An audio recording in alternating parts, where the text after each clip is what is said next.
अदलिया का एहतराम है, लेकिन हक और सच की बात कब करेंगे? फैसला करना है तो इंसाफ और हक की बुनियाद पर करना होगा। ये नहीं होगा कि मेरे साथ कोई और बर्ताव और दूसरे के साथ कोई और। मुल्क में क्या कुछ होता रहा, किसी ने नोटिस नहीं लिया। वजीर आजम शहबाज शरीफ की कौमी असेंबली में तकरीर, अदालतों के नोटिस न लेने पर सवालात के अंबार लगा दिए। इमरान खान पर संगीन इल्जामात, गैर मुल्की एजेंट करार दे दिया।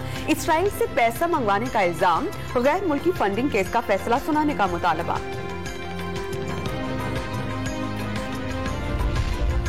जब तक इत्तेहादियों का एतमाद हासिल है, खिदमत करता रहूंगा। वजीर आजम शहबाज शरीफ का कौमी असेंबली में ऐलान, दावा किया कि जैसी सपोर्ट इमरान खान को मिली वो मुल्क की तारीख में इदारों से किसी और को नहीं मिली, ना कभी मिल सकती है। बहुत से राज हैं, जब वक्त आए और फौरम आएगा तो बता दूंगा। जो राज सीने में दफन हैं वो दफन ही रहेंगे। अगर दूसरा फरीक उगल दे तो और बात है, जब तक वो नहीं उगलेगा मैं नहीं बोलूंगा।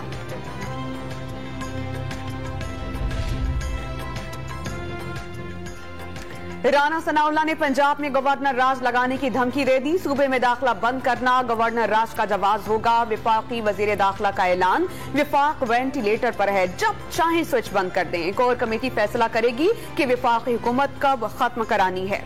रहनुमा तहरीक इंसाफ फवाद चौधरी का जवाबी वार।